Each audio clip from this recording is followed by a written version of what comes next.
Ignition sequence start. 6, 5, 4, 3, 2, 1. We have a liftoff. Two Doomed Men podcast, the greatest, ready? The greatest podcast in the history of the country, perhaps even the world by far. I don't think anyone comes close. What's up, Doom Nation, and welcome back. You are listening to the Two Doom Men podcast. As always, it's Scagz and yours truly, the captain, and we have another episode for you. And we already got a frowny face in the like section over here. I don't blame him. I mean, you know, a majority of the population of the United States just gave a mandate to end war, and we're getting the complete opposite in the interim. So I don't blame people for putting frowny, angry faces in the chat. And that's what we're going to be talking about tonight, folks. Escalation in the war in Ukraine. Yeah. Last week we had to talk about possible Jesus coming back and end times, and now we got to talk about it in a different way, possible nuclear war. Yeah. So if you thought that Trump winning the election was going to quiet things down, and the good guys won and the bad guys lost, far from over. Yeah. In that regard, we did not have to end the podcast like your friend or your cousin said. Yeah. Like I had said this I think I definitely said it on the podcast, but I know I've said it to people before, especially around the assassination attempts of Donald Trump. And I said, eventually when they realize they can't get to him, and then when he wins the election and they can't stop what's coming, it's only a matter of time before they try to hurt us. Right. And now I expected maybe like the power grid going down, or there was the longshoremen who were going on strike, and there was potential for shortages. And I ran and I bought, 6 months worth of toilet paper. So did I. I spent like $300 that day, which I'm still happily using. And I was like, eventually they're going to turn and try and hurt us. I just didn't think it was going to be with a nuclear weapon.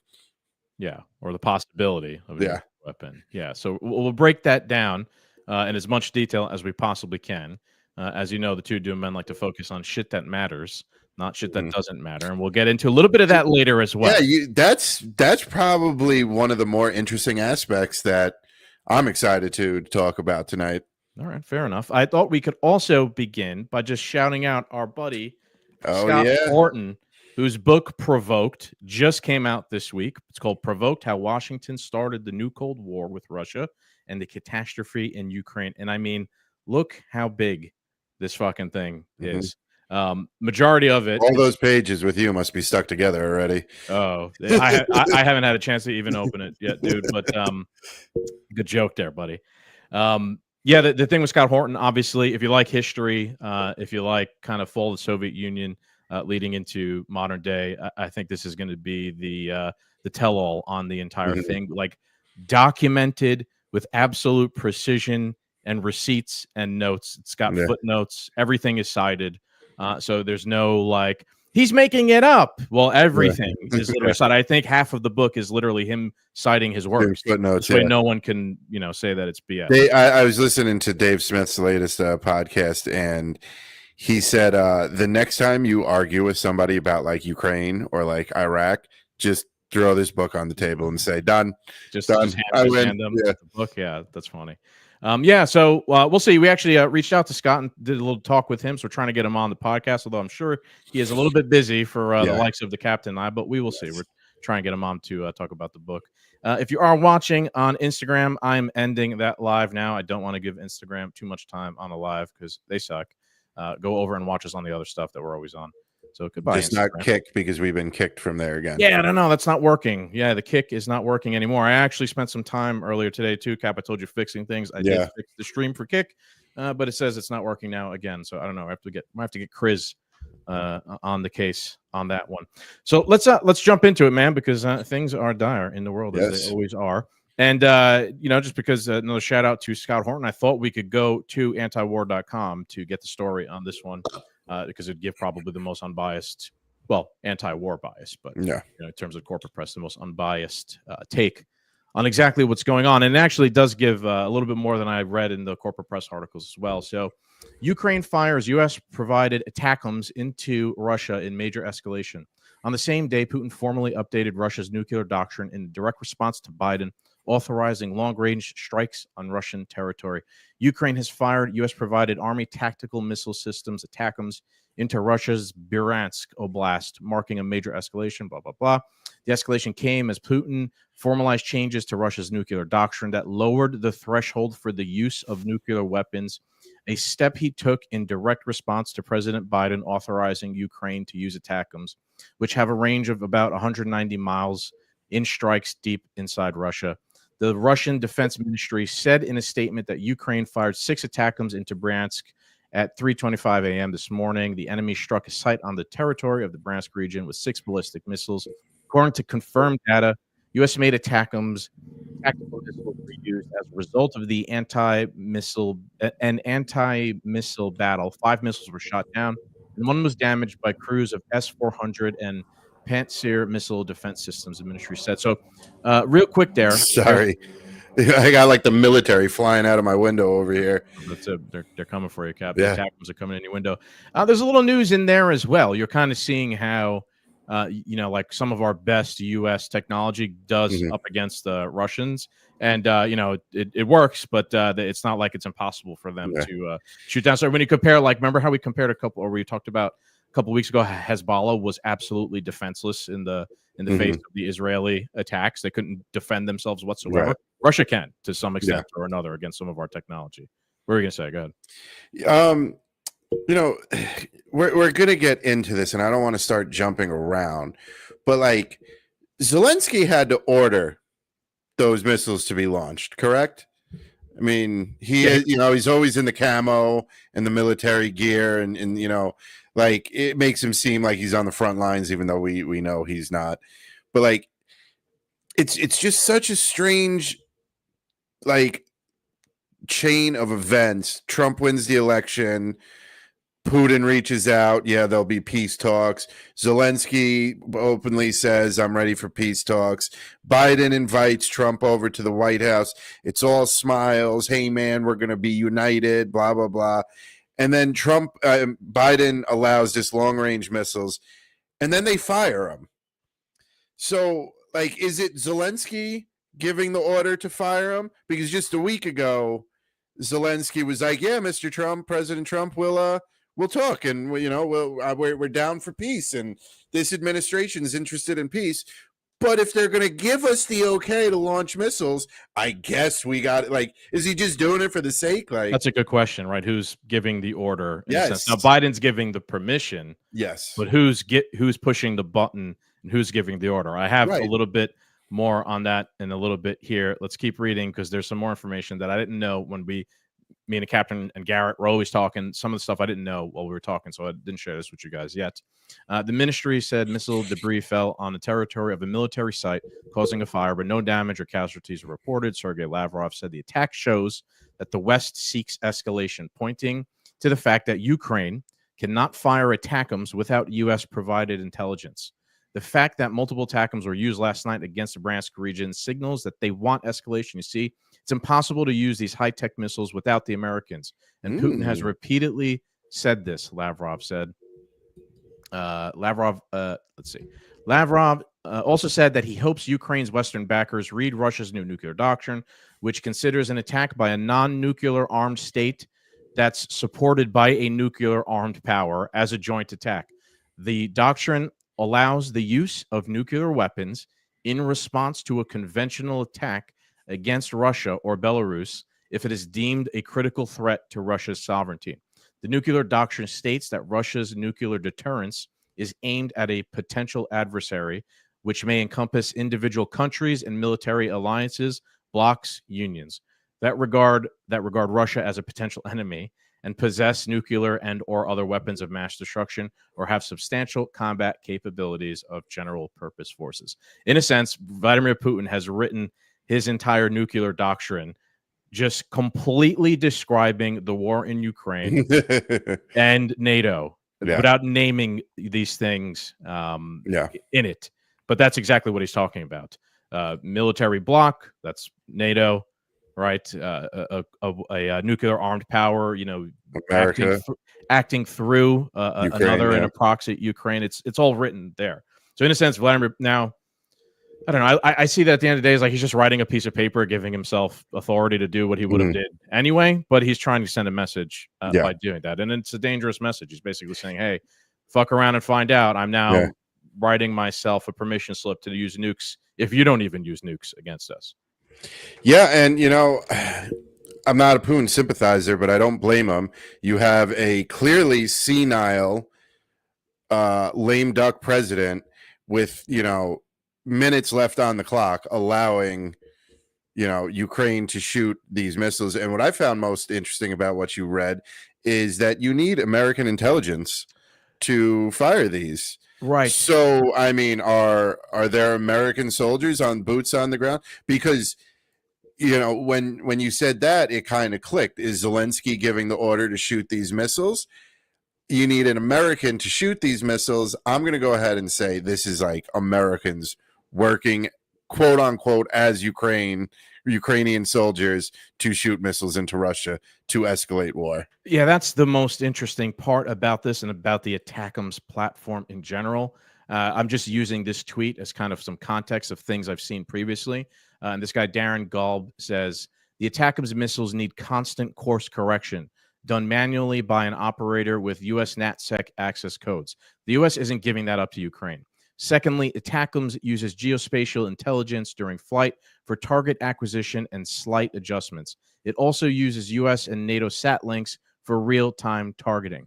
Because these missiles are nuclear capable, they require classified launch codes, which only America has. And again, I doubt we give that to Ukraine. I could be wrong with the administration, but I doubt it. So this is So this is a random tweet, but I've seen this sentiment echoed before. I will play the video of Vladimir Putin here in a bit, who also says the same, in a sense, the same thing. Now it's translated, whatever. So I decided, let me go and do my own research and try and look up how does the ATACMS platform work? Is it possible that whatever, because they're on the back of a truck, from what I've seen, is it possible that just Ukrainian soldiers that are with it can operate it, and they're just given the order and then they fire it like a piece of artillery and they control it the whole way? I tried really hard. I couldn't find anything. Now, of course, to a certain extent, I kind of get that because it's a weapons platform. I'm not sure how much public information, how it's operated exactly, is going to be made.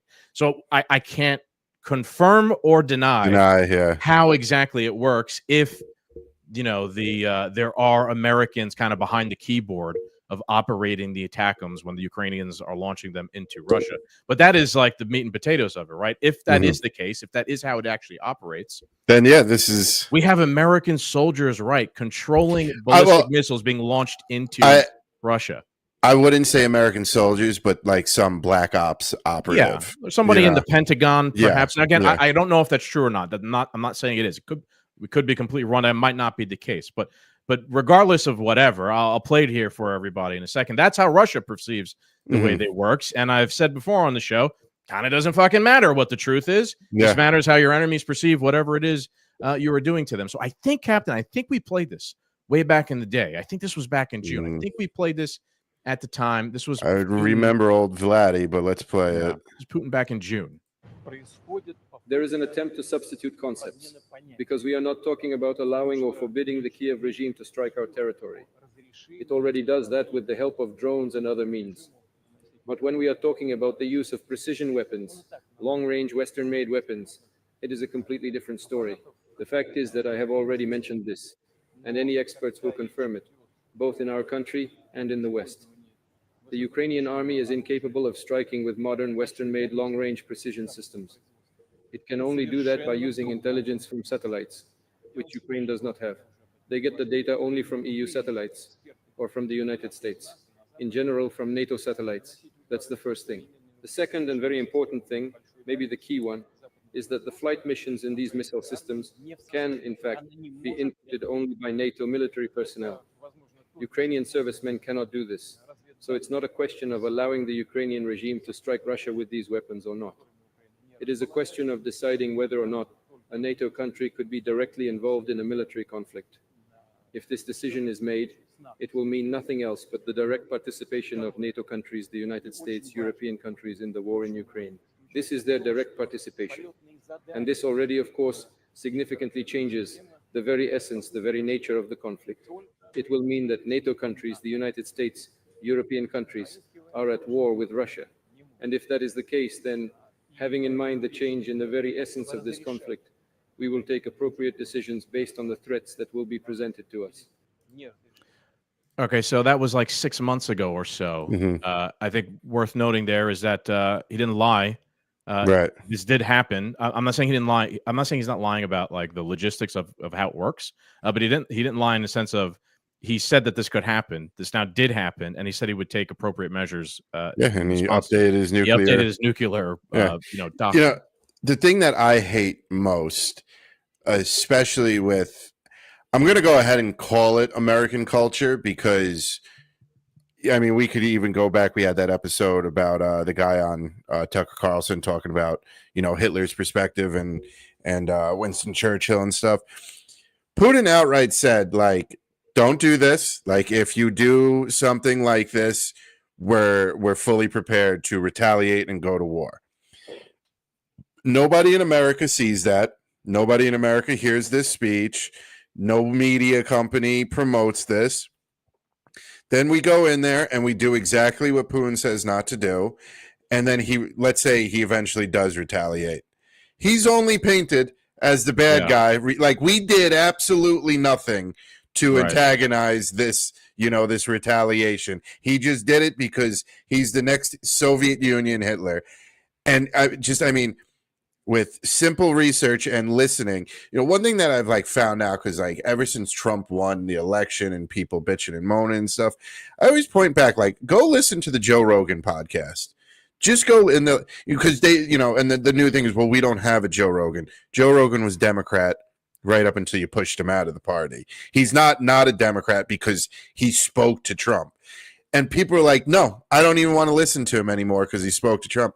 So people, even if you were to give this to people, they're not going to listen to Putin speak out of, just this wild, robotic NPC support for Ukraine, which it bothers the hell out of me that this is also avoidable. You're taking a very black-pilled look at it. I view the election as kind of a referendum about the opposite. I think enough people did see things, did do their own research. Trump won the popular vote. He won the electoral college vote. He was given a mandate. I've seen people now trying to say it's not a mandate, which is fun. Right. They start nitpicking the terms that we use.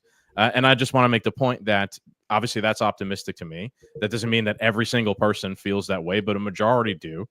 And I think that one of the main reasons, at least my main reason, I said on the show for supporting Trump and voting for Trump this time, which I did, was that he was very clear on this issue specifically. Yeah. He was going to end this war. And obviously everyone knows on the show, I see this war as one of the worst threats to human life that exists because we could get into a nuclear war. Good enough for me. He was excellent on it, right? He won. He won the popular vote. He won with the mandate, and part of that is to end this war. He was clear about that. Fair enough. Yeah. In the interim, the administration Biden's administration now has decided to escalate the war, right? And this same administration just lectured you for years about how the guy Trump is a threat to democracy and how our sacred oath, democracy. They spoke about democracy religiously. Well, you just had a democracy occur, right? You just had a democratic action occur. One of these sacred religious things that people like Joe Biden view. And the people spoke and they said, we don't want this war anymore. And did Joe Biden take his holy vow seriously and said, you know what? I'm the lame duck now. I'm going to sit back and respect the people's wishes. They voted for Trump. Trump wants to end the war in Ukraine. I'm not saying that I don't expect Joe Biden to now start negotiating with Vladimir Putin and end the war. But in a sense, by his own standard, which we should hold these people to all the time, he should have just backed off and went away and not done anything. And instead, he's done the opposite. He preached to you for years about democracy. I wonder if we just figured it out, like why this is happening. Like, Okay, so Biden's this lame duck. He escalates the war. Trump gets into office and there's war, and then they go, look, he started World War III, because people are so retarded and so memory locked that they'll forget that Biden had 2 months after November. Maybe. And, So some of the other stuff that I read on antiwar.com today was talking about how some of the game plan here could even be around that region. The game plan for who? For Ukraine, Okay. Going into the Trump administration. And yeah, I heard a bit about this, where they're just trying to get as much land as possible. Yes. So Ukraine, the military has gone into Russia physically. Some of their soldiers. Mm-hmm. I forgot the name of the region. Actually, might be around this region where they've sent the HIMARS into, and they have taken some land in Russia that they have held on to now for a couple months. It's a very small piece of land. And Russia, so in a sense, like Russia and Ukraine have traded some land, and Russia hasn't, for whatever reason, thrown a huge resource at kicking them out of this area of Russia. Maybe that's a tactical decision at some point. So I've seen some people saying it could be the reason why they're now escalating so close to Trump becoming president is because they're trying to make sure that they could hold on to that little piece of real estate in Russia, so that when Trump does become president and then they enter into negotiations with Putin, they could use that little piece of real estate in Russia they have as leverage to try and get something back that Putin has in terms of Ukraine. Mm-hmm. Maybe it's one of the so they win. Yeah, they win a little bit of land. Right. Or when you get to negotiations, how do you get the Russians to leave eastern Ukraine? Right. Oh, you barter with them on. You want us to leave the section of Russia that we're in, then you got to leave this section of Ukraine. Yeah. If you don't actually have that section in Russia, your position is weaker. Mm-hmm. And so that could be, which I don't think we talked about in our group chat. That could be part of it. That could honestly be part of that. It makes sense. It's not the worst. That makes the most sense out of anything, right? And I mean, now you got to take this all with a grain of salt, because we are still playing with nuclear war here. Yeah. But this is what's made the most sense so far. Yeah, I agree. I also think it's insanely reckless that we're like playing nuclear chicken over who gets to control the Donbass. Well, yeah, like I laughed yesterday when I said it's amazing that things are so corrupt and so bad now that we have to pray the KGB keeps the entire world safe. Yeah, it really is, man. I mean, to be honest with you, I know I've spoken with some of my Trump supporting friends, and they're like reassuring, don't worry, Trump's got this. Even you're putting a lot of stock in Vladimir Putin's patience. The guy was former KGB. He's not a good guy. I've said that just because we have a nuanced take on this does not mean he's a good guy. You're putting a lot of stock in the Russian administration's patience with this. I've seen people who are in favor of the war, some of these accounts on Twitter that are, ironically, the NATO guys, they're gone. They're probably all dead, or they ran out of money to run that operation. But there are still just like neocons, neoliberals who love this war. And they've like listed all the things that have been done that haven't caused Putin to use nuclear weapons. And they were like, they said that these people are using it, framing in terms of like, they said that giving them Abrams tanks would trigger Russia to use nukes, and that didn't do it. They said that giving them F-16s would trigger nukes, and Putin didn't do it. And they're trying to spin it as like, yeah, he's never going to do anything. At the same time, I find it so funny that these people don't understand that they just wrote a laundry list of further provocations that we've done in the war. And I was telling you and Garrett this is like the war itself, and how over the course of the past 2 years, there's been a little bit more of a provocation. It's been a microcosm of the entire scenario with Ukraine and Russia since the fall of the Soviet Union, right? Over the course of the 30 years, a little bit more of a provocation, a little bit more of a provocation, a little bit more of a provocation by the West towards Russia around Ukraine, to the point in 2022 where Vladimir Putin said, fuck it. He flipped it to, the chessboard over, and he went in there and decided, I have to break shit now because you've provoked me endlessly for the past 30 years. It's a microcosm, the war itself, of that. Who's to say all these little tiny incremental provocations of using this more weapon, using that more weapon, and eventually at some point Putin doesn't decide, fuck it. There's actually like precedent to him behaving this way. Yeah, right. They're just gambling, that the next provocation isn't going to be the one. Yeah, and maybe it would be. Maybe he would decide, I need to make a statement, because they keep they keep thinking I'm not serious, and he actually does end up using a nuke, maybe in Ukraine. Before the election, I could see these people's point. Right, if you're pro war, you're pro war. is what it is. You disagree with me, that's fine. But at least you have a point of view and a reason. And he's never done anything so far. We could keep pushing it because I'm pro-war and I want to win this war or something like right. that.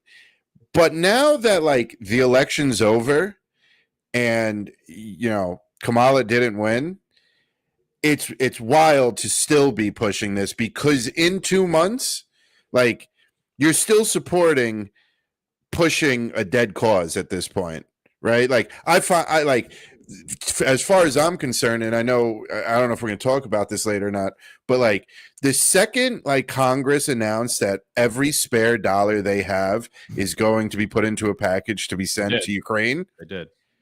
You are laundering money in Ukraine. Your girl lost. Your president's a lame duck. The guy that's coming in is being, hailed a hero. Even Vladimir Putin called him the night of. Zelensky's willing to play ball. This shit is over. They don't need any more aid. You are openly, not that on the fact that you've already been openly wasting our money. You are openly wasting our money. You're telling me you're laundering money now at this point. There's, you know what I'm saying? Like that's one piece of this puzzle for certain. I think. The supermarket's on fire. They're robbing the cash registers on their way out. Yeah, it's just it blows my mind that like even after the election, you're still pushing this agenda. It's wild. But you did. I don't know if you want to switch gears here. You did. You got more? Go for it. No, go ahead and make your point. Well, no, I was going to say you started this by talking about with Trump and stuff and how he's also disappeared now. Oh yeah, I'll get into that. That's towards the end of my whole Ukraine story here. I thought we could share Dmitry Medvedev's tweet the other day. This guy is a savage on Twitter. I've shared some of his tweets before, where he said Russia's new nuclear doctrine means NATO missiles fired against our country could be deemed an attack by the bloc on Russia. Russia could retaliate with weapons of mass destruction against Kyiv and key NATO facilities wherever they are located. This means World War III. This guy is the former president of Russia. He is the current, I believe, deputy chief of the Security Council. Mm-hmm. This is this guy used to be president, used to be Putin. He's high up in the command structure of defense. He's like the Secretary of Defense, kind of in a way. Over this guy is saying World War III. So if you think this is easily dismissed, it's not that big a deal, you are fucking crazy. You are playing with the extinction of the human race. I've made that point endlessly. That's why I voted for Trump. He understands it, right? He said nuclear warming a couple times. He gets it kind of better than anybody. This is not something to be risking over the Donbass region. Yeah. Right at this point, especially like you said, it's over. Well, it's not the Donbass. There's something. Oh no, there's Donbass, more to it. Yeah, but the way that they sell it as, that we have to protect democracy in Ukraine, and God forbid the Russians control the Russian ethnic region or they keep Crimea, which they've had fucking since 1802 or whatever. So maybe we could get into that part next. I thought something interesting. Another part of this is like, boy, we're on the brink of possible nuclear war again. What's Congress busy doing? Yeah, this is what Congress is busy doing. Breaking from Speaker Johnson: all single-sex facilities in the Capitol and House office buildings, such as restrooms, changing rooms, and locker rooms, are reserved for individuals of that biological sex. A full fucking press release from the Speaker of the House over who gets to use what bathroom in the fucking Capitol building. I have a hot take on this, and I'm very glad this topic has been brought up. So this all came out because one trans member has been elected to Congress. Yeah. I'm on the trans person side.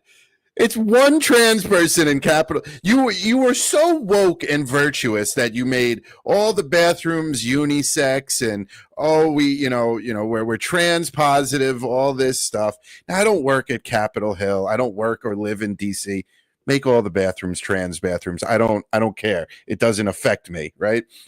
And they're not really open to the public. It's not like, trans people are traveling around the country to go to the bathroom in the Capitol building.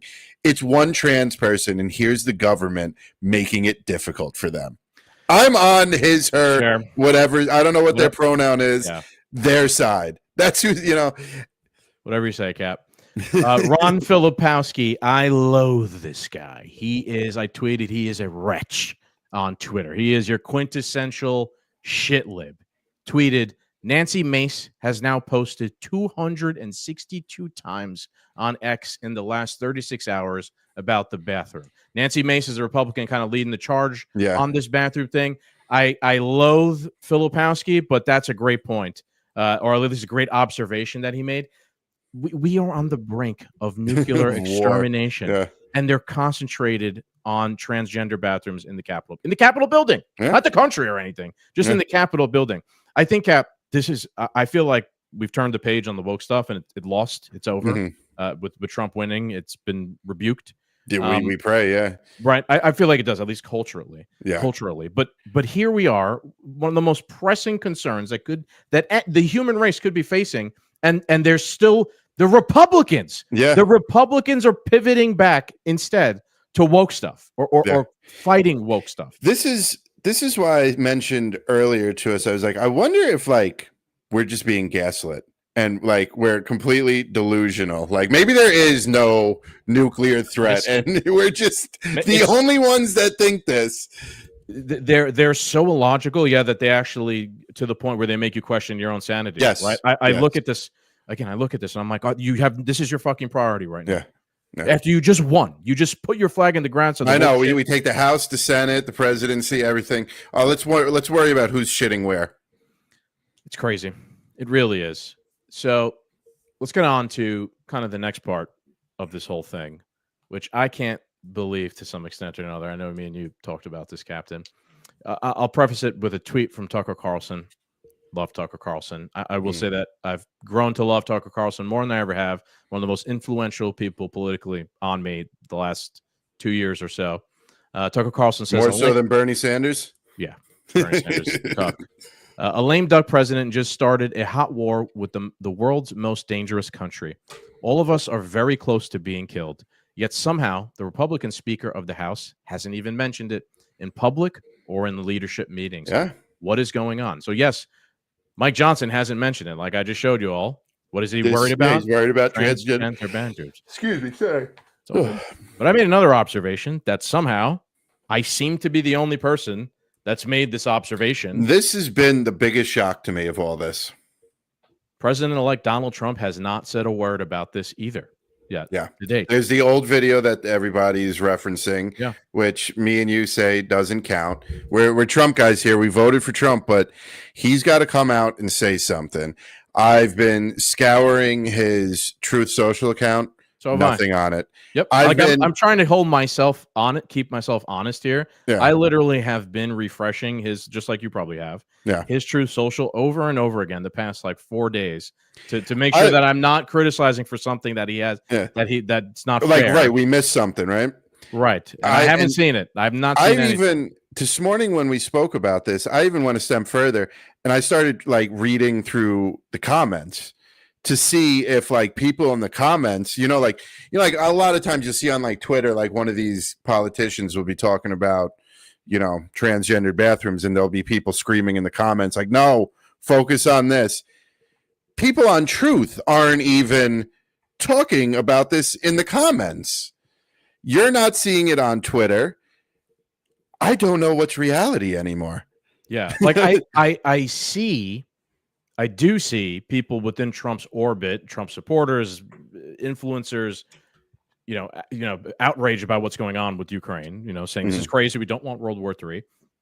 But I have not seen any of them point out that Trump hasn't uttered a word about it. Now, it's Trump. He fucking talks about everything. He says crazy shit all the time. But when it comes to this, for some reason, he hasn't said anything. It is fucking odd. It's odd in of itself, and it's odd that I'm the only person who seems to have noticed it. Yeah, I don't get it. Like you said, there was a video people have been sharing. Alex Jones shared this. It's a great video. I'm not going to play it, but it's about Trump. He gets the danger of the war. He understands the danger of nuclear war. He says he wants peace, this, that, whatever. But it ends with him talking about how Biden, this is why Biden can't be president, blah, blah, blah. It's a campaign video. It's an old campaign video. And it's kind of being shared as if it's a comment he's made recently, but it's not. So in a sense, for some reason, Donald Trump has not said anything about this whatsoever. Yeah. So what's the cope here that Daddy Trump's got it? He doesn't need to say anything. Like, is that just Putin's going to be a good boy for the next 60 days and not, just take it all on the chin, get bombed every day? That is some of the cope that I've seen. When I've pointed this out, people I'm sure there's background negotiations have occurred. One of our friends made a good point. Perhaps that Trump and Putin did have their talk, which they did, and Trump asked Putin not to escalate right after Trump won. Perhaps if Trump makes some sort of deal with Putin, it could be a violation of the Logan Act, which basically says they can't only be one president at a time. You don't have authority to go and make deals with another foreign leader when you're not president. And then later they could turn around and possibly impeach him over that. I think that's actually a pretty decent explanation as to why he hasn't said anything. Yeah. But the devil's argument to that is I'm just saying to make a tweet. I'm not saying to publish your fucking peace negotiation deal with Vladimir Putin. How has the president-elect blame Biden? Just blame Biden. Yes, right. But again, how has the president-elect, who I voted for because I wanted him to end this war, not made a single comment in the face of this war being escalated to the point where it could go nuclear? It is one of the most bizarre developments I've seen lately. I'm still there's so many scenarios that go through my head. Obviously, until Trump says something or whatever plays out, we're not going to know. But I'm like, is Trump just staying quiet so the heat stays on Joe Biden and this administration? For what though? He already lost. Yeah, I know. Is he staying quiet to, for people to end up begging him to do something before Joe Biden's out of office? Did Joe Biden give this okay? It's going to escalate. And then they go, oh, Joe Biden started World War III. Get his ass out of there. Kamala's the 47th president of the United States. And she fucks up shit on the way out. I don't. It's an odd situation. I know what you're doing. It makes no sense. So you're reaching for some sort of explanation because it makes no sense. You're looking for an explanation. I think worth noting, the backdrop of all of this is that they did just meet with each other 2 days on a super friendly basis. Biden and Trump met last Wednesday, 2 days before Biden gave Ukraine, or maybe 3 days, or two or 3 days before Biden gave Ukraine the okay to do this, to use the long-range missiles in Russia. I wasn't there, right? I don't know what the fuck they talked about. But you'd think, right? Biden did look happy. That was the talking point from the right-wing MAGA crowd. Biden voted for Trump. He looked like he was on Trump's side. Blah blah blah. Whatever. This and that. Whatever. Did they talk about this? I would think in a responsible world. Now, maybe that's giving a little bit too much credit to these people. They would have, right? If you're talking about transition being smooth, one of the things you're going to have to discuss is your fucking war policy. Here's what's going on. Here's what we've been doing. Here's the thing you don't know. Yeah. Right? That whatever. Now, maybe they're not doing that because they hate each other. I don't know. But it didn't look like they hated each other again. Did they discuss this? Right? Is this part of Trump's leverage strategy? I'm not. I don't think so. Right? But I think that's worth mentioning. At this point. Also, ever since Biden gave that speech in the jungle in that blue fucking shirt and just wandered off into the Amazon jungle. What the fuck was that? Yeah, he hasn't been it wasn't until yesterday he was seen. He disappeared for a week or some shit. Yeah. I saw that. I also saw a couple bizarre appearances actually from both of them. That was bizarre. Did you see that Trump went to the SpaceX launch yesterday? Yes. And I don't know if that was fucking him. I don't know if that was Trump. It didn't look like I didn't him. look at anything from that yet. It didn't look like him exactly. He didn't. Again, I could be wrong. MAGA folks. If Trump, I could look. They all got body doubles and clones. Yeah, I didn't see him speak. Let's see if we could pull this up real quick. What if it's our boy from the opening? Oh yeah, maybe. Yeah, maybe. Okay, I found it. Hold on 1 second, folks. Let's look at this. Oh, where'd it go? So this is Trump at the SpaceX. Yeah, look how thin he looks.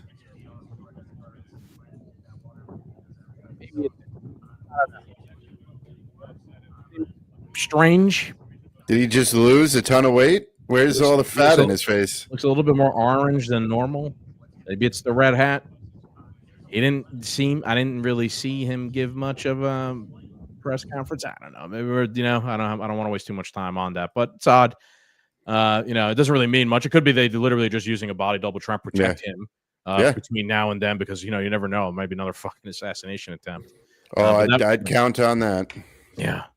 So I don't know, folks. It really is bizarre to me that he hasn't commented on this whatsoever. Maybe it's some 4D chess. Isn't that that's why I kind of don't. I never like the Q stuff, because it's so damn. You just say yeah. No matter what, it's always some 4D chess. There's always a reason why this thing you could acknowledge that this doesn't make sense and it's not good strategy. Right. No, it's 4D chess. Yeah. Right. He's got moves on top of moves. You don't understand him. Yeah. Well, you know what? This is one of the moves that I don't understand then. Yeah. And again, but it's weird. Like all of Congress is silent about this. Yeah. Yeah. It is. So it's not just Trump. Yeah. People may be saying I'm hyperbolic about this, but yeah, you're literally talking about the possible end of the human race, or even possibly life on Earth. Maybe life on Earth would survive a nuclear war, right? Because life's pretty fucking resilient. But I don't think like complicated life, like our society, would. Yeah, no. Maybe like 3 roaches. It's a fucking joke from Robin Williams. It's gonna be like 3 roaches and the guitarist from the Rolling Stones. Yeah, they're gonna be like the only things left, and they're all smoking with each other. It's just not worth it. Right. No. And these are you're supposed to put these people in charge to avoid things like this. And they're the ones, the driving force behind it. And the rest of us, right, we just want to barbecue. Yeah. We're not fighting nuclear wars against each other. Such extremists. We just want to own homes and be left alone. Yep. Go to work. Okay. So I think we'll wrap up Ukraine there, unless you have any other thoughts on the thing, General Captain. We'll do tweets of the week next. I was telling the Cap that my tweets are all kind of themed this way, so we'll do some tweets, and we will then perhaps have a little bit of an extra segment on something that I've found. But start off with my first tweet of the week. It's from I don't know how to pronounce this, but I'll say Alette Templar. It says, "Men, I hope you're prepared for what must be done. If we get nuked by Russia, you have to teach Lord of the Rings as a historic fact to the post-apocalyptic denizens of the waste. Thank you for your service." The Lord of the Rings memes and videos have not stopped. But yes, if society is reset, I'm excited. I want to be one of the Lord of the Ring priests. Like that to teach a historian. Like the movies will be gone, they'll be erased. We won't be able to show them to anybody anymore. But there was a story this one time about Frodo and the ring and the king and all this stuff. That'd be pretty funny. So, excuse me, I have nothing to do with Ukraine. That's fine. This is the greatest 20 seconds you are ever going to see on The View. We have won. I gotta go back. Yeah. Oh, sorry. Yes, I'm sorry. I forgot to tell you. I posted this also on our page for anybody. Yes, and I mean this is so delicious you can taste it. Yeah, the look on her face. Sentiment. Yeah, no, you couldn't have said it better, Cap. Yes. If you are listening, take some time. We're at 45 minutes and 17 seconds. Hop on the YouTube, fast forward if you have not seen this, or just go to our Instagram page. Scagz posted this earlier. This is beautiful. This is what I've been looking for. Sonny, you have a legal note. I do have a legal note. Thank you, Whoopi. Matt Gaetz has long denied all allegations, calling the claims, quote, invented, and saying in a statement to ABC News that this false smear following a 3-year criminal investigation should be viewed with great skepticism, that DOJ investigation was closed with no charges being brought. We'll be right back. That's called getting fucked. Okay, people. Look at this. Look at this. Has long. I do have a legal note. Thank you, Whoopi. Right there. Oh, you saw that? You saw how her lips move? You ever watch The Simpsons? Do you remember? I don't know if you watched Simpsons back in the day, Captain. Watched a lot of them, yeah. There was the moment where I think it was Ralph Wiggum tried to ask Lisa Simpson out, and it got caught on camera, like her turning him down. And I think it's Bart watching it like on the replay, and he's like, you could see the moment his heart rips in half, and he's and he's fast forwarding it. Yeah. This is literally the exact same thing. You can see the moment. Her heart rips in half when she makes that little movement with her lips here. But you're right, dude. This was chef's kiss, as you would call it. Delicious. I hope going forward, this is what the media has to deal with. They have gone too far.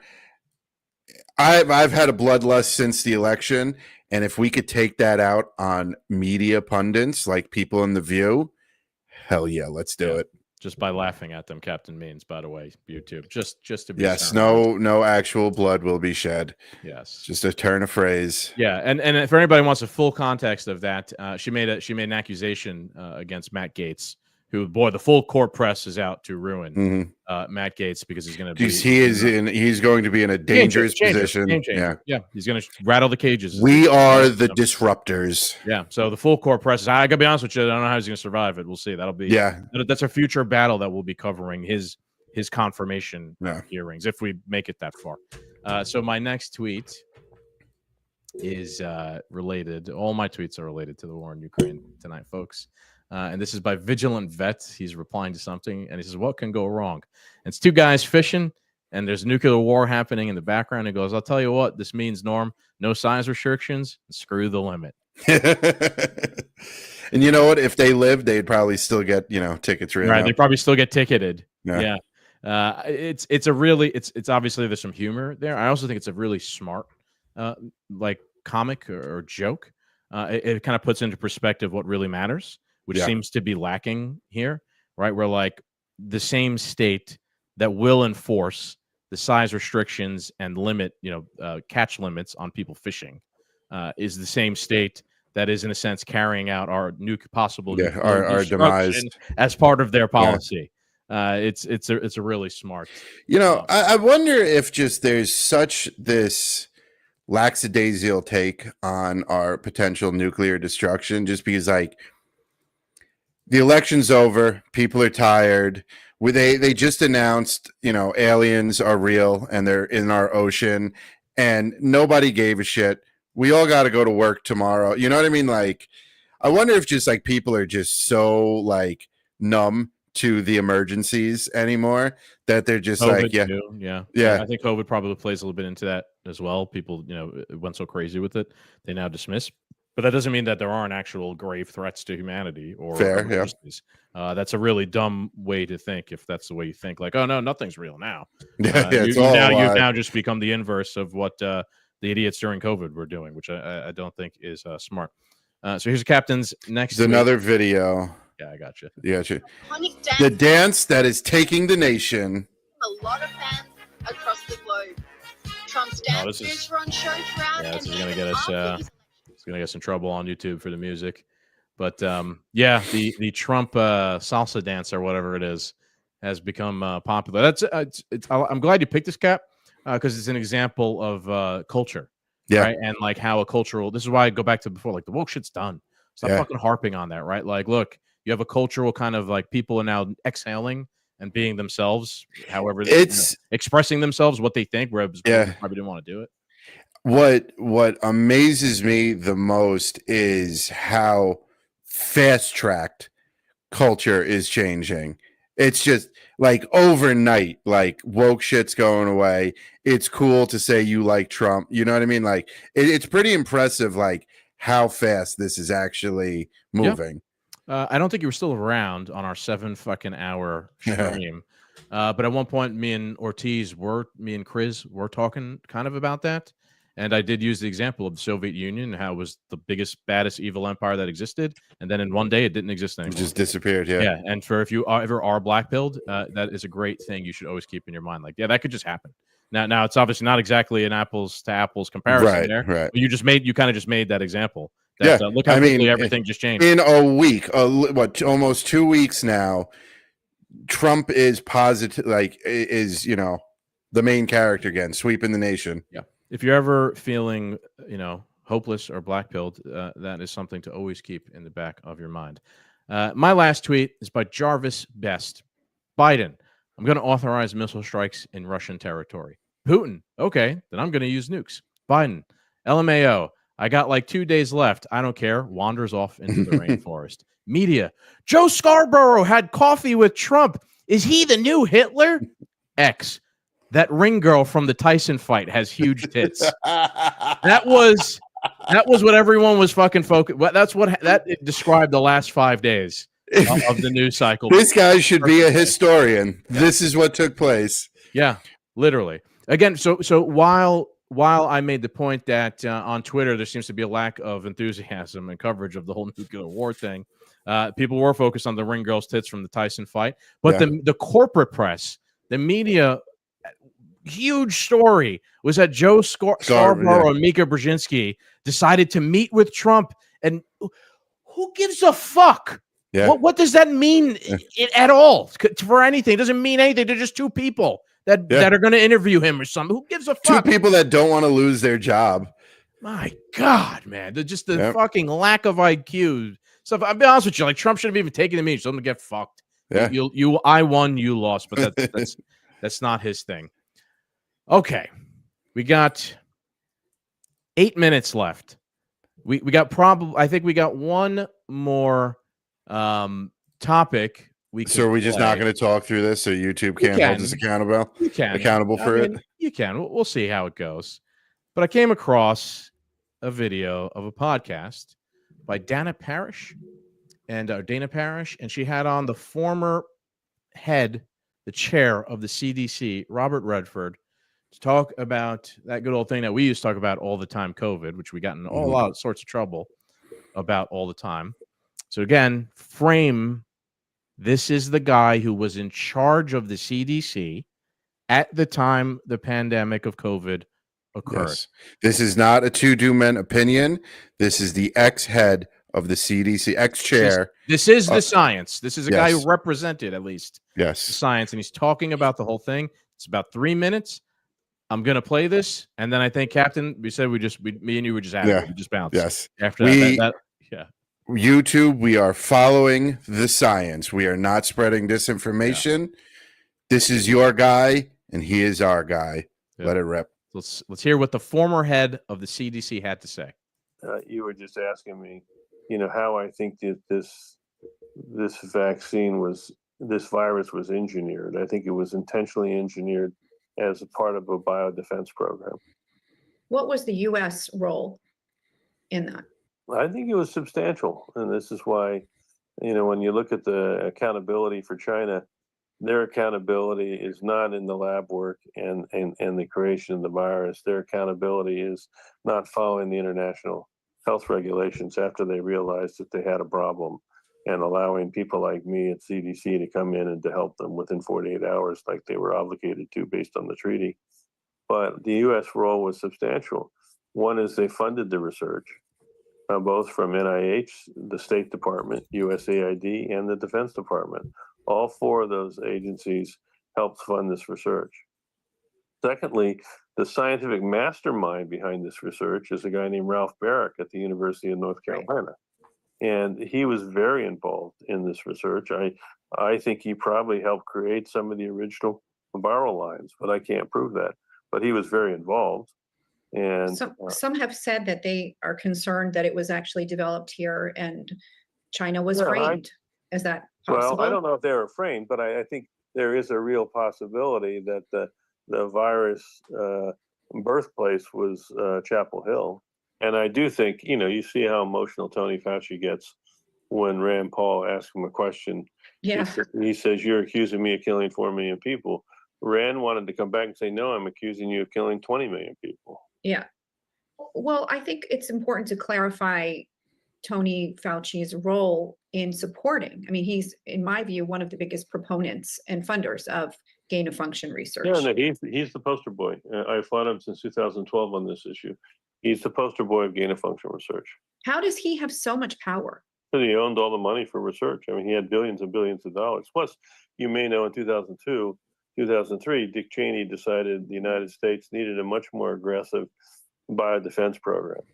And so he took it away from Fort Detrick and the U.S. Army, where it belongs. And he put it at NIH under Fauci and gave him $40 billion to run it. Fauci's been running our nation's biodefense program, in addition to running the NIH, NIAID's, medical research program. That is something that the public does not know. Yeah, no, he's been And he doing is it. an expert in biowarfare. He is an expert in aerosolizing pathogens. And He's been running the program since 2002, 2003. We told you so. Yep. You know, the scariest thing that came of that is that Dick Cheney wanted a more aggressive bioengineer, military.